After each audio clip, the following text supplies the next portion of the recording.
Hello, and thank you so much for joining me for this WNCT Now digital news update. I'm Emily Severidge, live in the WNCT digital studio. Let's go ahead and get right into some top and trending news stories for your Wednesday.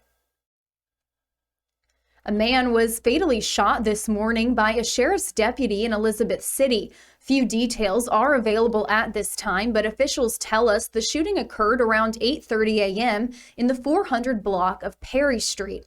Deputies were serving a search warrant when the suspect got into his car and began to drive away. That's when shots were fired by the deputy. Neighbors say they heard anywhere from 6 to 8 shots. Family members identified Andrew Brown as the victim. The North Carolina State Bureau of Investigation has been called in to take over the investigation. Elizabeth City will hold an emergency council meeting tonight at 6, and this sheriff's office is expected to hold a press conference on the incident later today. Pitt County Health Department is encouraging more people to join its Say Yes COVID testing challenge. The health department is providing households with free rapid take-home COVID-19 test kits that they can self-administer right in their own home. No lab is required, and results can be read in just 10 minutes. Since its March 31st launch, the Say Yes program has placed more than 12,000 kits into the hands of community members. Their goal? To distribute 40,000.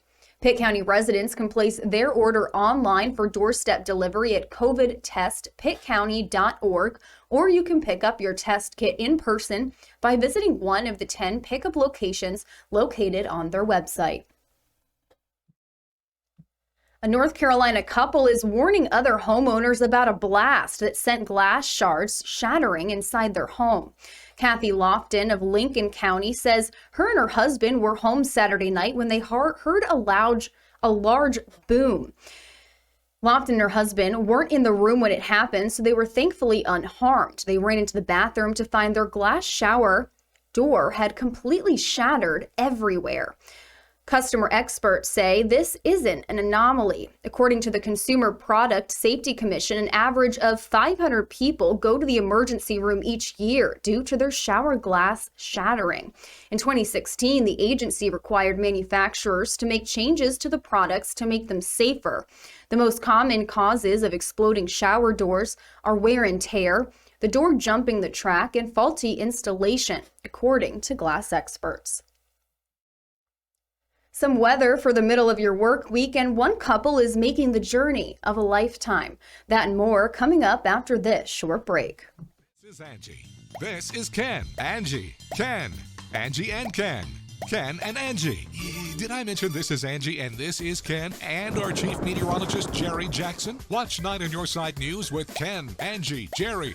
And don't forget Brian Bailey for sports, weeknights at 5, 6, and 11. Watch Ken, Angie, Jerry, Bailey for local news, weather, and sports. In case you missed it, Ken, Angie. Watch weeknights on 9 on Your Side News.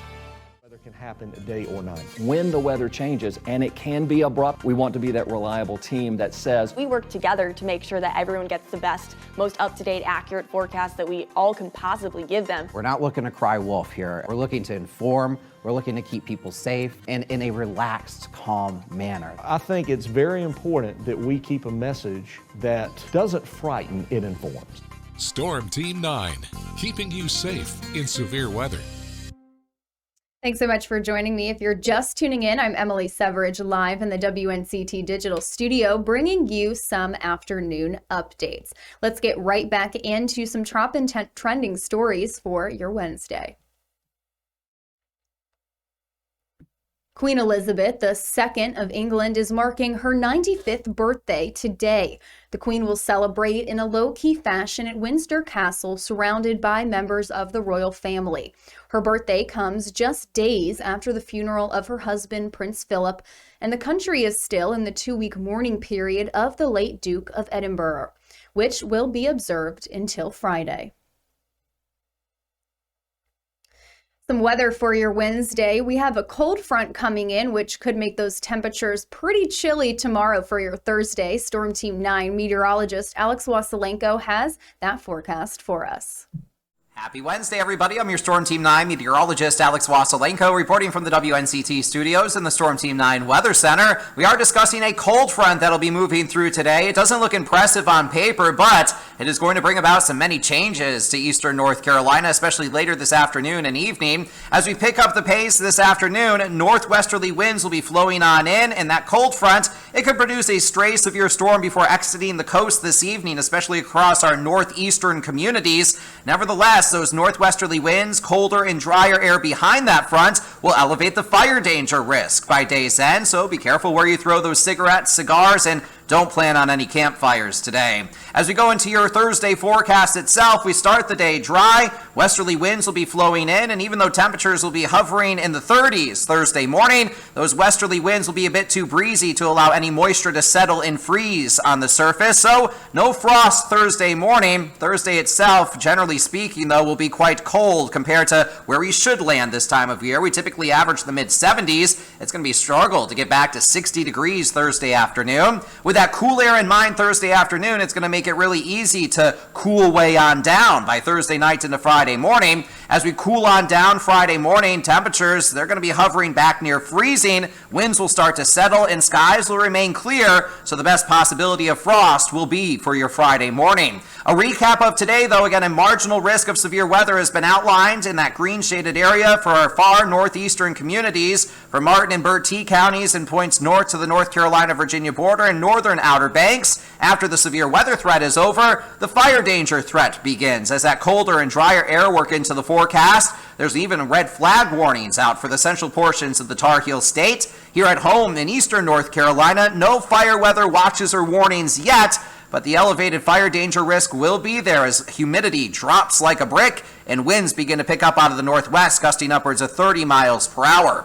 It's going to be a wild Wednesday forecast, all of which you can track as you download that free Storm Team 9 weather app.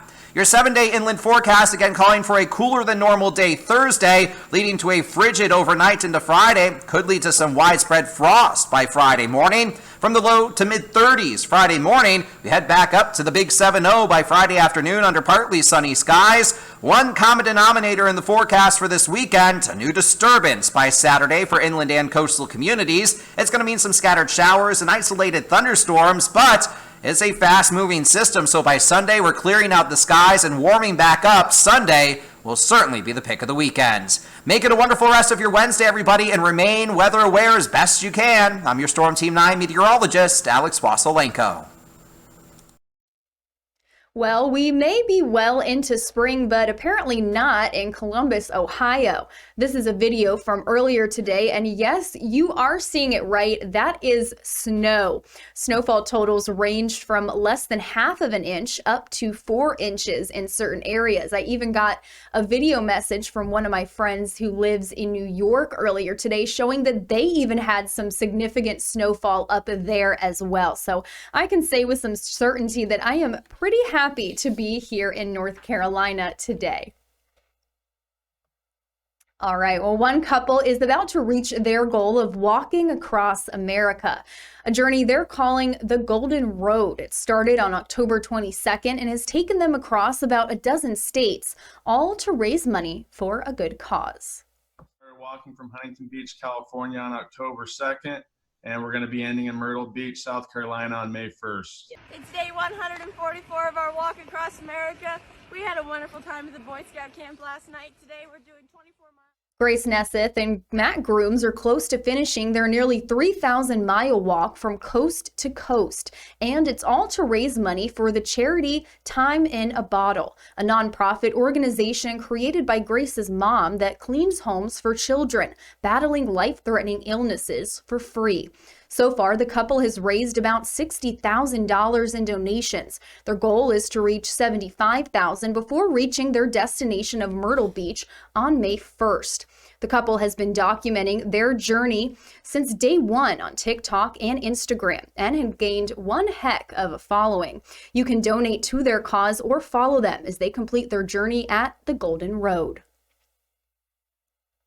Well, that is going to wrap up this WNCT Now Afternoon news update. Governor Roy Cooper will also be holding a news conference later today with his coronavirus task force. He's expected to give updates on the state of North Carolina along with COVID-19 and how we're faring with vaccinations and so forth.